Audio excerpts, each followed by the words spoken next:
Hello and welcome. I'm getting an echo somewhere. Where is that coming from? Let's cancel that. Hello and welcome to the bi-weekly IoTeXperts live stream brought to you by the folks at IoTeX. And I'm still getting this echo, so I want to find it. It's fine. Welcome to the third episode of the IoTeXperts live stream brought to you by the folks at IoTeX. My name is Robert Wolf, and I will be your host today. And every 2 weeks, as we dive deeper and take a deeper look at the IoTeX developer ecosystem and explore the many things going on in and around this exciting space. Each of these live streams will start with developer updates, followed by in-depth conversations about IoTeX and our growing developer ecosystem. Joined by featured experts, we're going to discuss a plethora of topics tailored for developers, showcase opportunities, explore resources, and bring new and exciting IoTeX developments to light. Each of these events will finish off with an audience Q&A. So make sure you have your keyboards ready. Type that stuff up on the YouTube chat. We'll be bringing those questions to our esteemed guests here. Now, if you missed last week's episode, be sure to check it out after the stream. Don't go clicking anything just yet, and visit it on the IoTeXperts playlist on YouTube. To give you a quick overview, Simone, who's joining us again today, gave some really cool IoTeX developer community, the new developer community hub updates, which is currently in its beta launch. And he talked about a bunch of other things. So I don't want to really spoil that for you, but just to give you a link in the chat. So when you do want to go check it out, let's click that right here. You can go check it out. Boom, right there. Now, as a reminder, if you do enjoy these streams, it helps us out a lot. Smash that like button and be sure to follow the IoTeX official YouTube channel to get reminders and stay up to date on all the things IoTeX that we have going on. Now, this is the moment to introduce the guests that we have on the panel. And some of you may have heard, we actually have a great show for you today. Our IoTeXperts panel pulled out all the stops. We have Raullen, CEO of IoTeX, who will be talking to us about some exciting developer news, and he's going to shine some light on the WebStream roadmap. We're also, as I mentioned, joined by, once again, Simone Romano, and I'm going to dub this name for you, Jeremy, Discord Jeremy, because people recognize you from Discord, who will be bringing their expertise and insight into this discussion. Now, without further ado, I'm going to bring the guests into the stream. Let's do this. Hello, hello.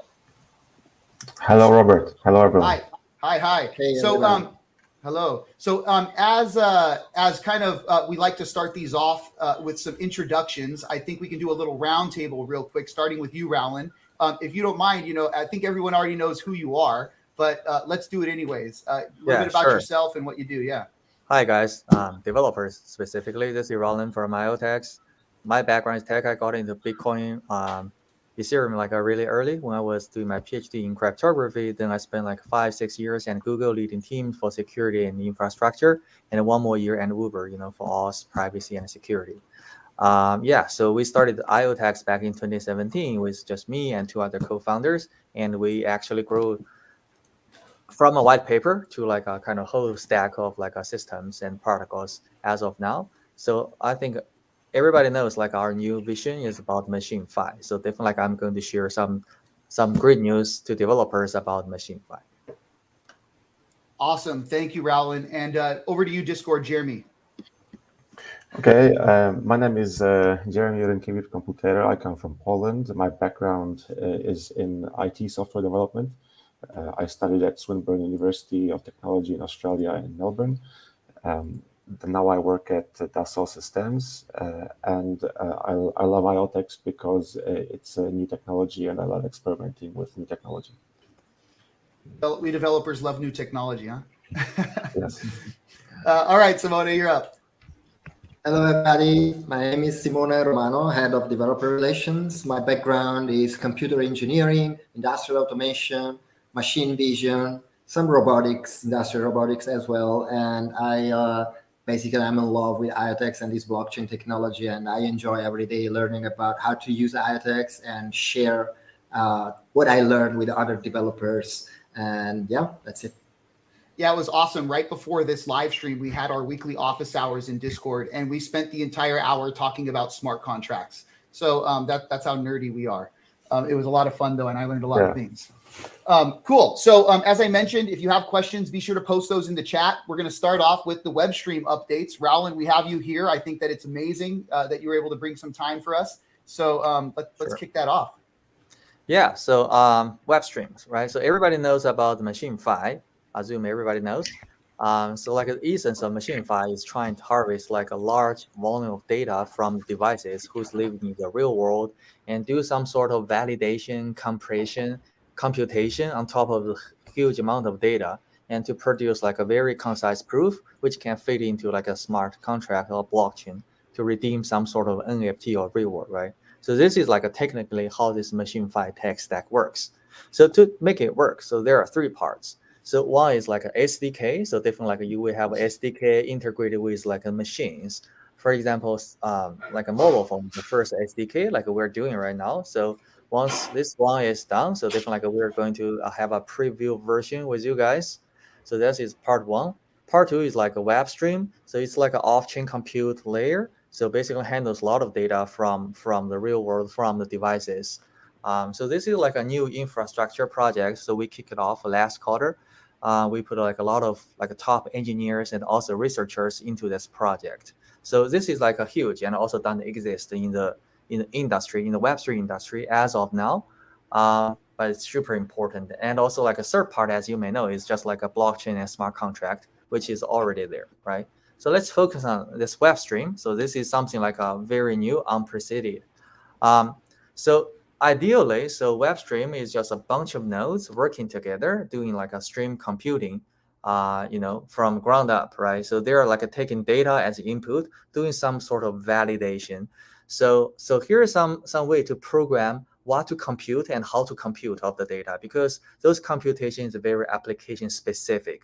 For example, if you want to use your like a walking data or running data as input, maybe your computation logic will be, okay, did I run like a 3 miles every day for like the past 5 days or so, right? But if you're talking about like drive to earn, that's a different use case. So which is talking about, maybe you're having like car data funnel into web stream, maybe compute all the time saying like where you are, or like where are you moving from A to B, or like what's your velocity or speed. So the computation logic here should be like a very application specific. That's why like we have a WAS virtual machine as kind of embedded into the web stream as a core computation engine for the web stream. As a developer, so you will be able to program your WAS like an applet. We just call it applet, but it's like a smart contract, right? So you will be able to program your applet and upload to the web stream like an infrastructure. Then you start to funnel in the data, and the computation just kicks off as time goes by, and also feed the proof to the blockchain from there. So the plan here for WebStream, of course, the team is working very hard on this one. So the plan is like for Q3, which is now, basically we want to release a technical white paper. We want to have a developer MVP. So it's like a very simple but working version of the web stream, so developer can use. We already work with quite a few kind of dev teams, at least 5 or 6 of them. So they are trying this developer MVP and giving us a lot of feedbacks, because definitely we're here to help developers to be successful. And also the SDK will come out of the door in Q3 as well. So basically by end of Q3, so you will have the first version, very initial version of WebStream, which we call it first glimpse. And next quarter, Q4, so we're going to release a more complicated, also a full-fledged type of web stream in Q4 this year. So this version will support different sort of transportation protocols like HTTP, HTTP2, WebSocket, MQTT, even COAP, those IoT protocols on the front. And also we have this WAS virtual machine embedded into the system. So as a developer, so you can do some very cool stuff, right? Maybe calculate your sleeping scores based on the heart rate, which is harvesting from smart rings like this.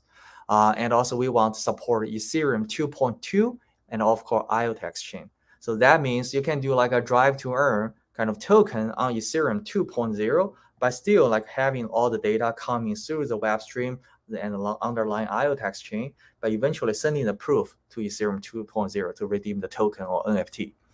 And also we're going to release the embedded SDKs for other a Raspberry Pi, Arduino type of a open source devices in Q4. And even a longer term, so we want to make this one a fully decentralized infrastructure, auto scalable, And also like we'll be able to stake IoTeX tokens there, for example, to run the node and to process like the streams and also to capture some sort of revenues. So that's why like we also have like a revenue model that's under the design right now. Yeah, once it's mature enough, we'll definitely like invite like a community, to come on board to run the node, to produce some like passive incomes as if you're like running an IoTeX node as of now. But that's definitely like a longer plan, giving like a 1 year and 18 months or so. So definitely like we have a very detailed technical map. Still like my team is working on that to polish a lot of details, and we will release to the market as soon as possible. So here is an update about Webstream. So I think it's really awesome hearing about MachineFi. I mean, I remember when it was announced not too long ago, I want to say. And, as a developer, I just, start thinking about the possibilities, right? You start thinking about data ownership, and then also how you can create something as a developer. I could create anything I want, and I can actually find a way to give my users a way to monetize that creation of mine, a product, a project, anything I want using MachineFi. And yet, while we haven't been able to fully build this out, I'm super excited to finally start hearing about all of the exciting things that will be released coming up. Simone or Jeremy, did you want to chime in on anything here? You're muted, Jeremy. Sorry, there can you hear go. me now? Yep. Okay, great. Yeah, my computer is lagging a bit. I'll deal with that in a second. But yeah, I would have a question to Raullen, if I may. Thank you, by the way, for the meeting. I'm honored, Raullen. I always love speaking to you.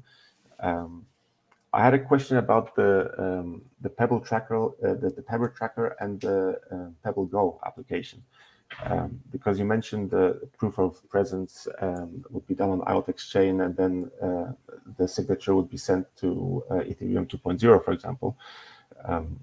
So my question was, are those applications still going to be developed? Yeah, that's a really good question. So definitely like we are trying to plug in like a Pebble, and also MetaPebble is a phone version of Pebble, all together into this new tech stack. And after this, we will definitely like open up to a lot of applications. So there are like some applications we are working with, some like a travel tour, Pebble Go team. I think they're kind of slow in terms of like a development. But there are other teams who's like picking up this sort of like initiation, doing like a travel tour or like a leave tour. So definitely like you will see a lot of those things on the market in Q4. Okay, but I was under the impression that IoTeX core team was partly developing the Pebble Go application. Wasn't that so? So is this a different project? No, it's a different team who's working as well. Oh, okay. Yeah. Okay. Awesome.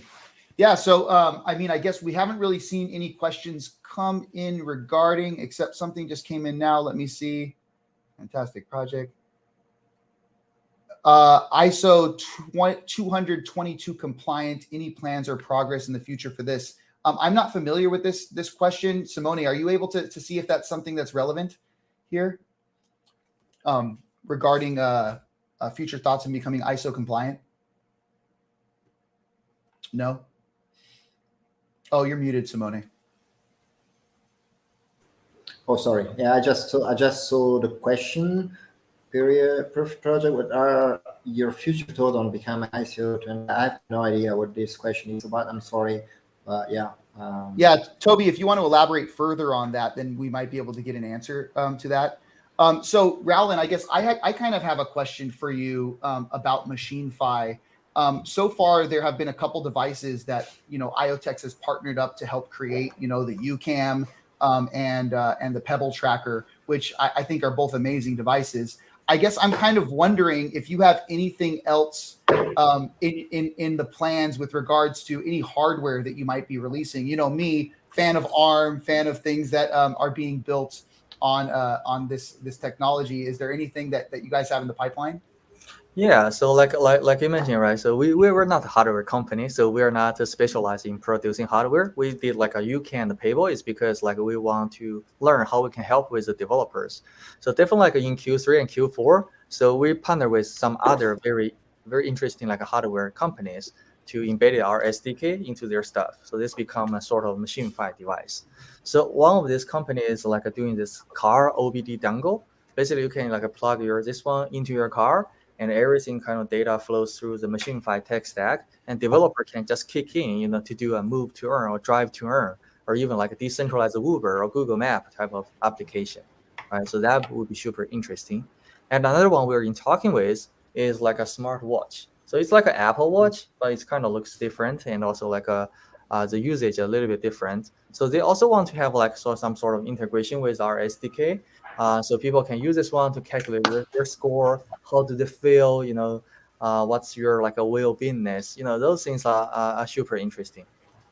Yeah, I think the big things come when you start talking about taking these devices and then connecting them together, right? Internet of Things, right? I have a phone, I have a watch, I have a camera, and I start integrating all these things together. Next thing you know, you have a full-fledged MachineFi home and monitoring everything and earning on everything. So really cool. Jeremy, did you want to say something? Yes. Yeah, I had a question to Raullen about the devices, for example, for the driving and different applications. You were mentioning, and the smartwatch, you were mentioning devices. Would it be possible to develop the technology further with the chip makers and the auto manufacturers instead of creating a separate device? Or, for example, with a watch manufacturer, a smartwatch manufacturer, like Samsung or something. Yeah, so definitely like this is on the roadmap, but we will start with some like hardware that's easy enough to integrate, right? Because if you look at the hardware, it's like a tech stack is from the chip manufacturer to those system aggregator to some application whatever. But definitely like we're from top down, so we cannot go to chip level at the very beginning, but that's a very long-term goal. Yeah, building hardware is not easy. You know this better than me. Yeah. Yeah. It's not really just cheap labor. I mean, maybe I misunderstood what you were saying, but I think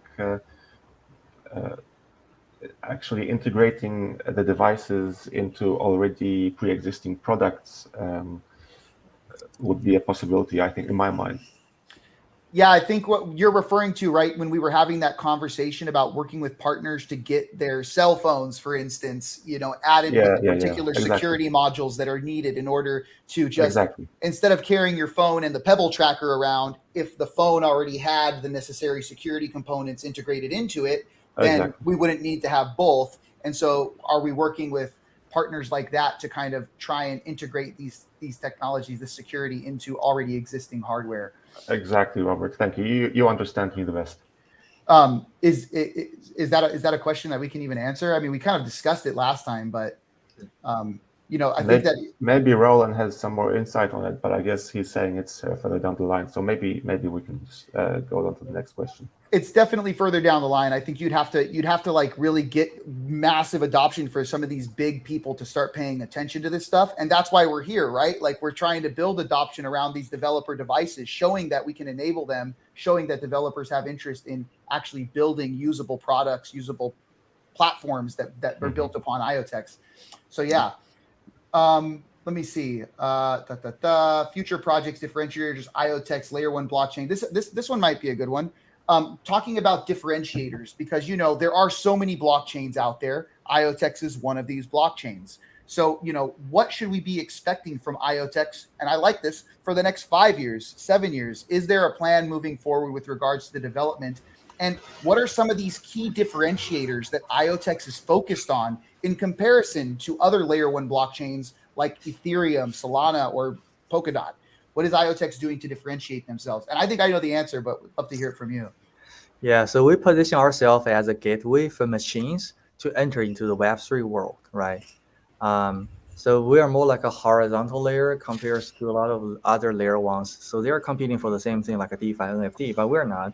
So we position ourselves as an infrastructure to the Web3. That means like even like a web stream and a lot of some noise here.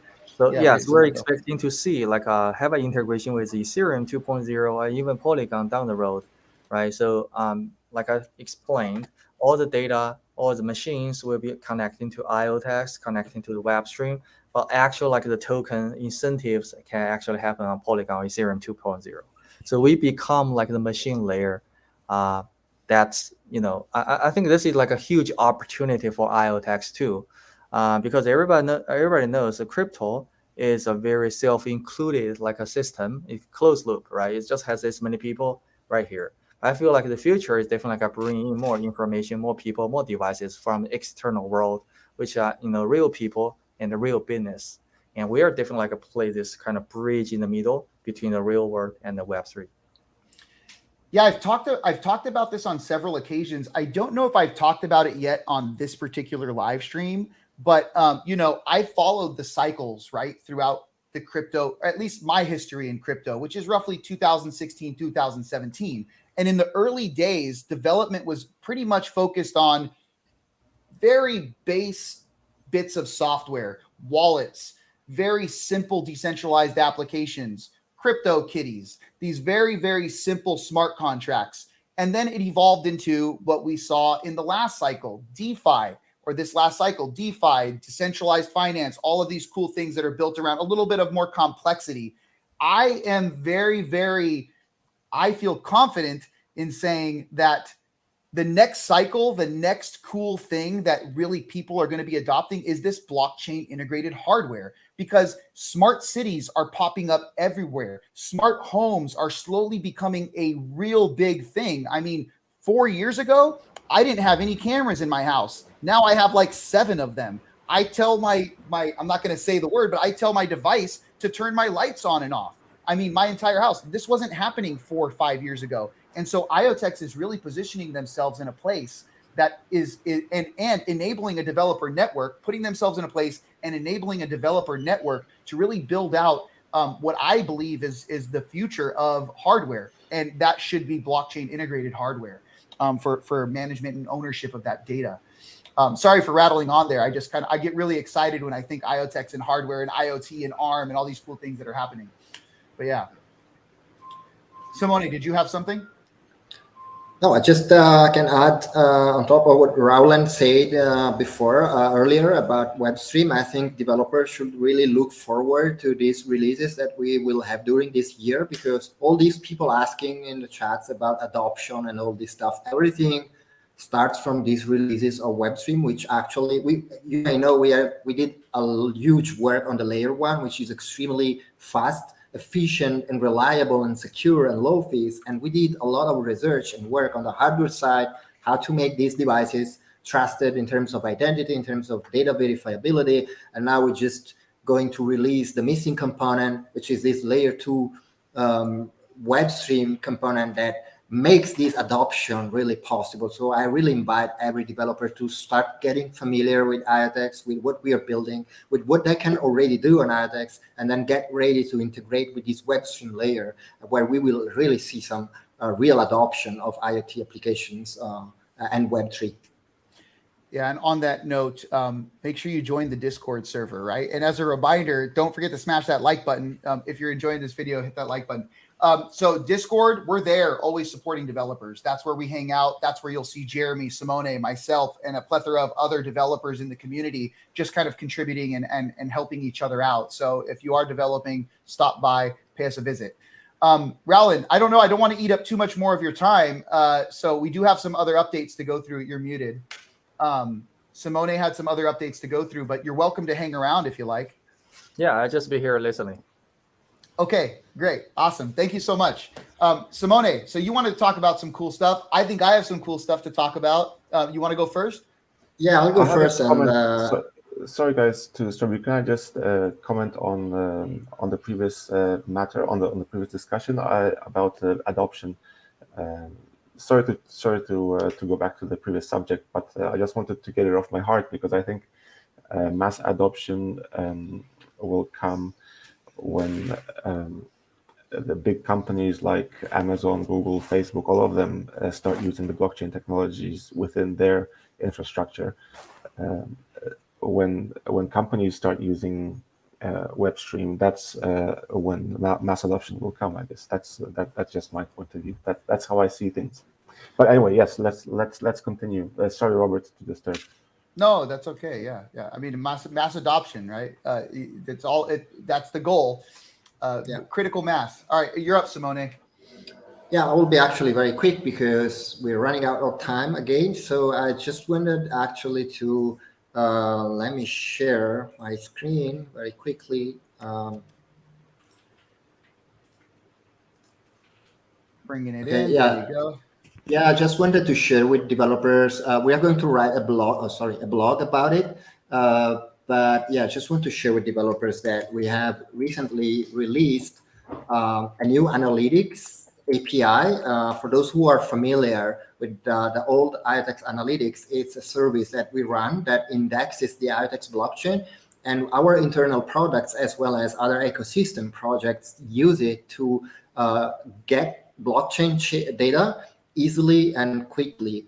And actually, any developer use analytics. We just released the version 2, which is extremely more scalable than the previous one.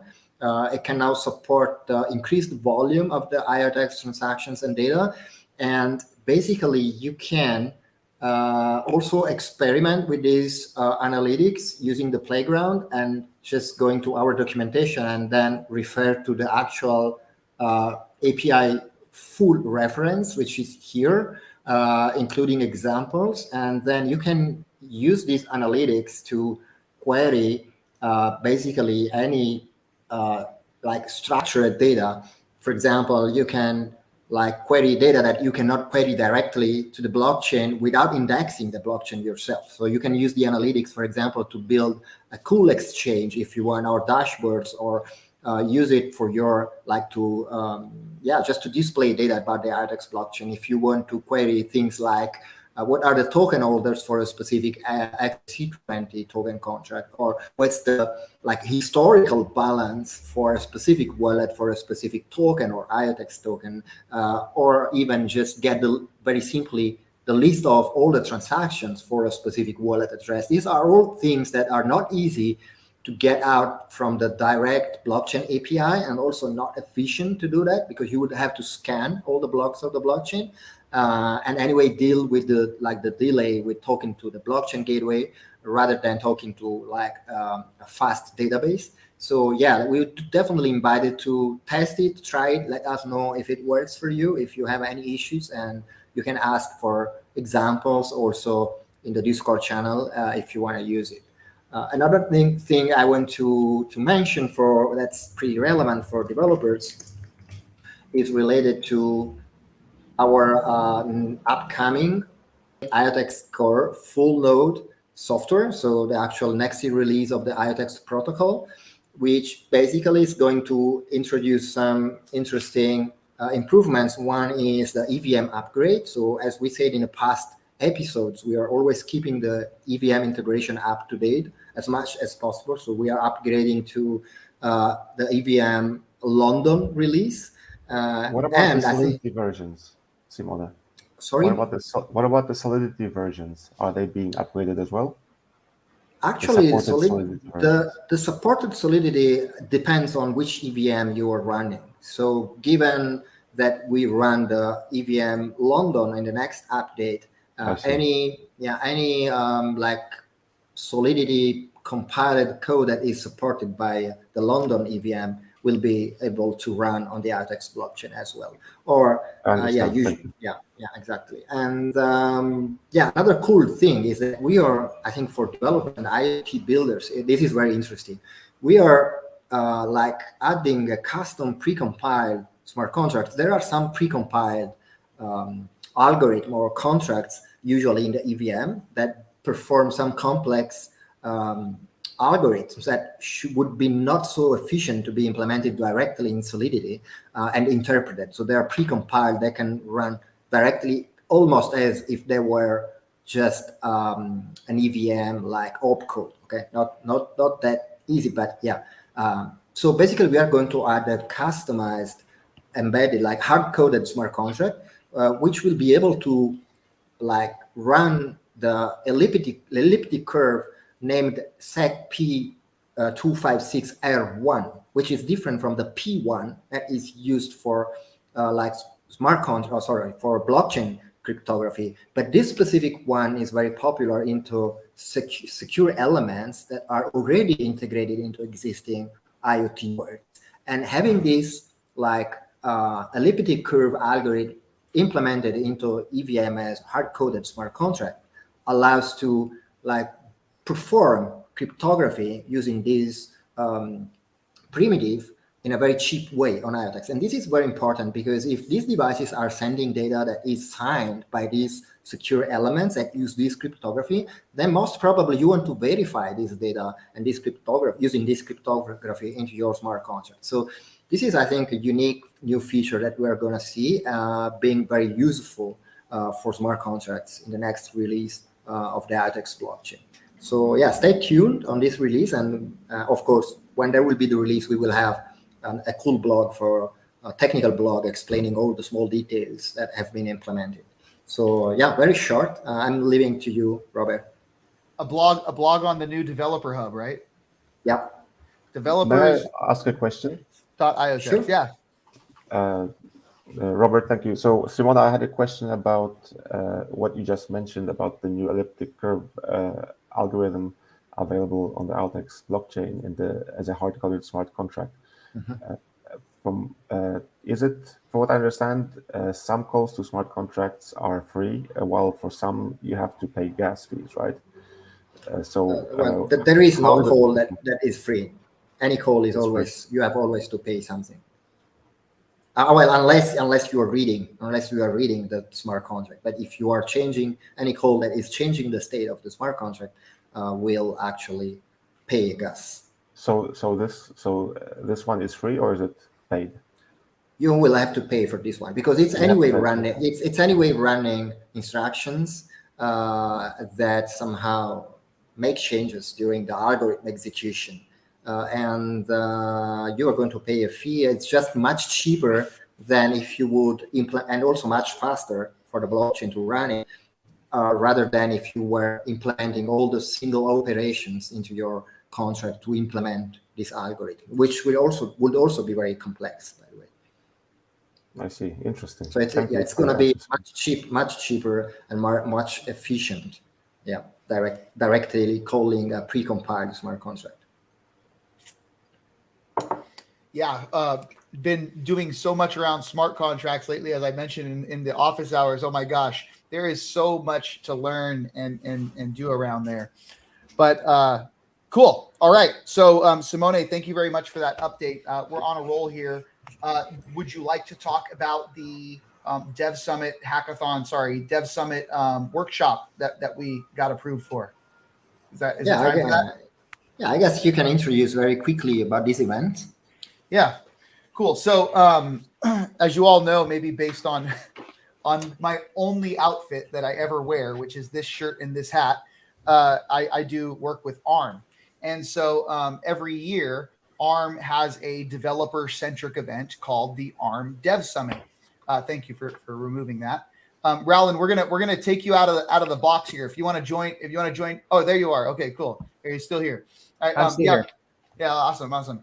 So yeah, we do a developer-centric event, and I thought it would just be a great opportunity to showcase this group of developers who are not yet really in tune with Web3 and blockchain. You know, they're more focused on other things right now. But let's introduce a workshop to this event. It gets thousands of people that show up, and we got approved. So I thought that was really cool. I'm going to send a link here so we can showcase what this is. But this is called the ARM Dev Summit. We do it again every year, ARM Dev Summit 2022. You can go to devsummit.arm.com. And Simone and myself, we're still figuring out who's going to teach this workshop. But we're going to be there and hopefully showing and giving away some hardware and showing people how to get their first steps into MachineFi, getting their pinky toe or their big toe wet into the MachineFi world on IoTeX.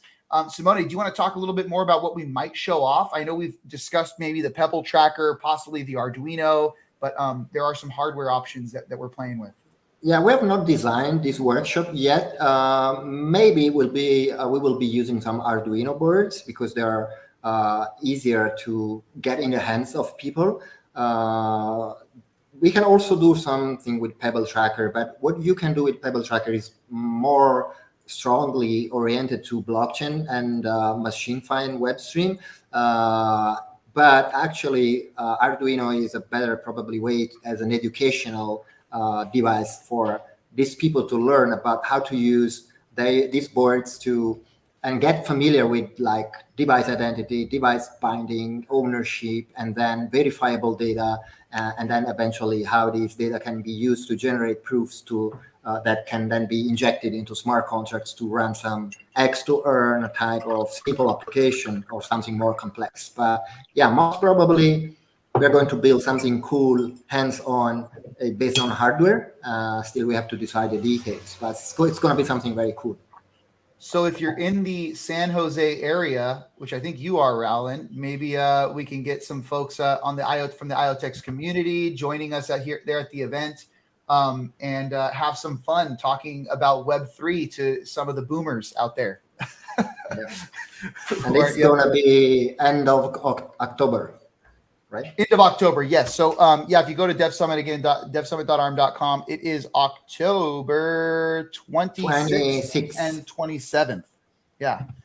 So there might be some meetups around there as well. I think some of our partners are going to be talking about meetups, having some cool opportunities to network. And again, this is an event with thousands of developers showing up. So there's always some smart people that you can go bounce ideas off and maybe find a project to collaborate on. And I think that's kind of like a lot of developers like doing that, finding projects to collaborate on, like minds who enjoy doing this kind of stuff. So, I mean, other than that, I think that covers it all, unless, Jeremy, you want to give any updates on Discord or things that you've covered or have any more questions to bring to the community? I don't really have any questions at this point. However, I am experimenting with a new technology which I mentioned last time, I think at the end of the stream. I can't remember when we discussed this, but it was related to the smart contract size limits, how on Ethereum it was patched with an enhancement, or I can't remember what it was called, EIP, I think, Ethereum improvement proposal. I can't remember the number, like 60 something, I think. It was related to setting the limit of the smart contract size to, I think it was 24 kilobytes, I think. I've read different theories. I'll have to confirm, but what interests me is if on IoTeX these limits are imposed, because if they are not, then I will definitely use them, and I think a fair limit is 1 megabyte, right? I think then it would be really useful. I think for storing binary data, and then you could just use the blockchain itself as a server, a file hosting server, and not just for transactions. I mean, it would the retrieving the file would be the transaction, right? Yeah, I can't speak enough to that. Yeah, I mean, that's something that our infra team can definitely shed light on. And honestly, this is a very technical detail. I'm not even sure Raullen knows about the exact size limit of smart contracts on IoTeX.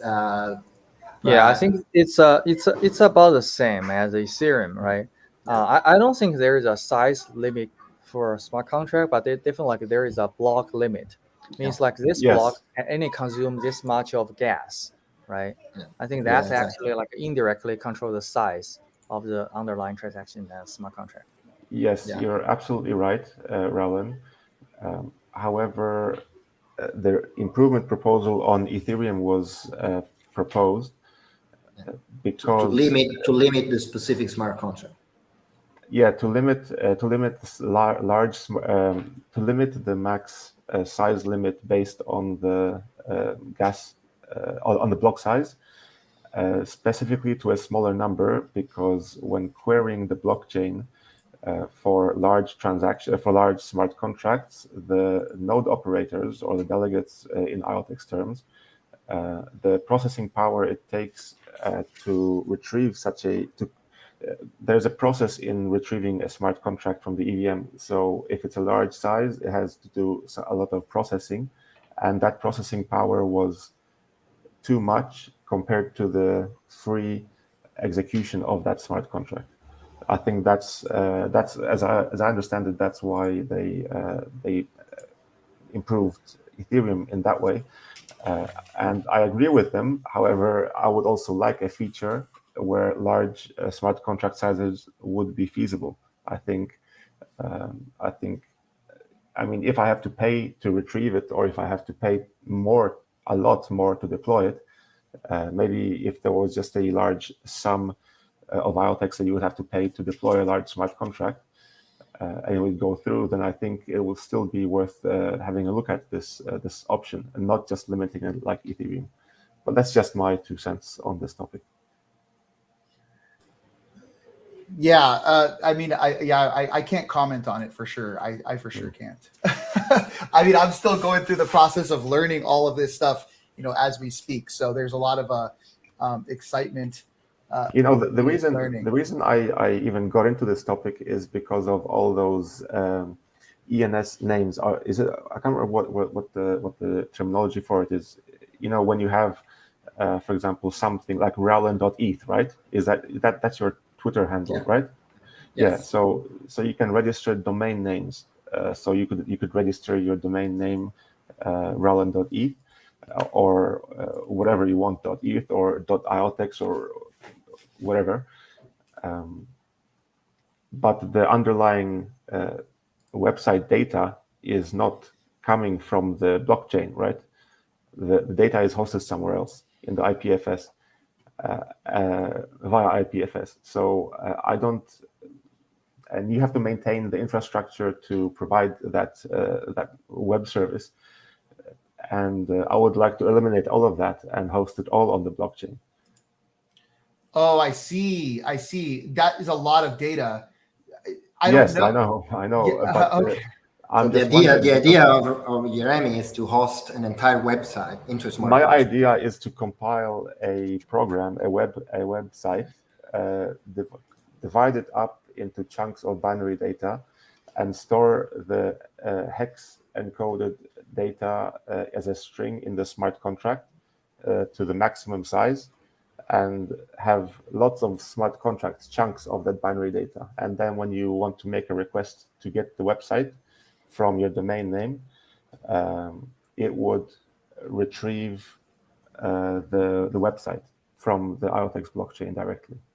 So all you have to do is just change the path to a valid delegate, API to the HTTPS port via MetaMask or something, or this is and you would already have the website available, and it's very hard to take down such a network.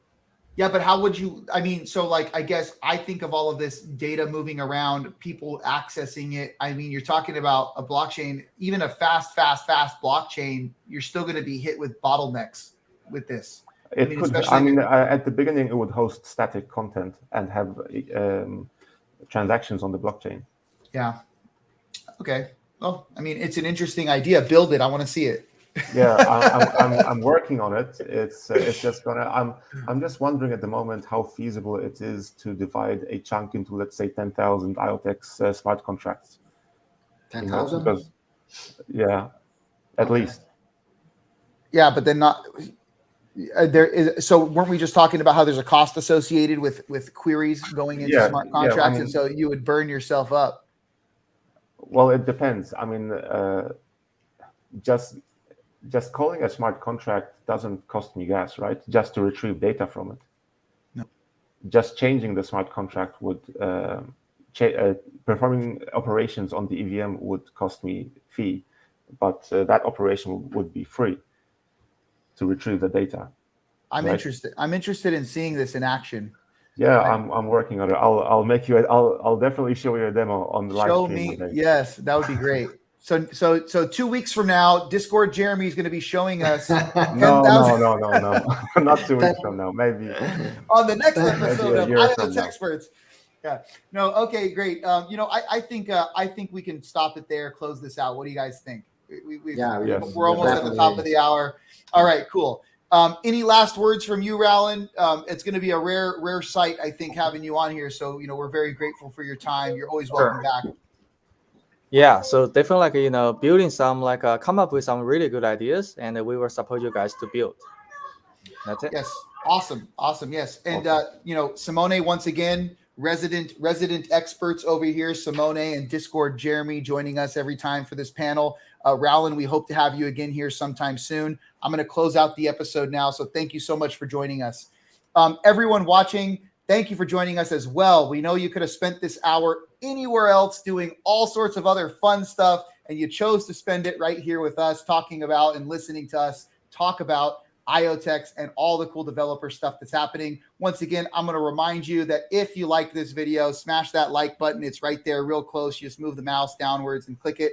Everything that we talked about today will be described and listed inside of the description. Make sure to tune in 2 weeks. We will be right back here on YouTube showing you all sorts of other cool stuff that's going on. Bye-bye. Thank you again. See you around. Take care. Have a wonderful day. Have a good one.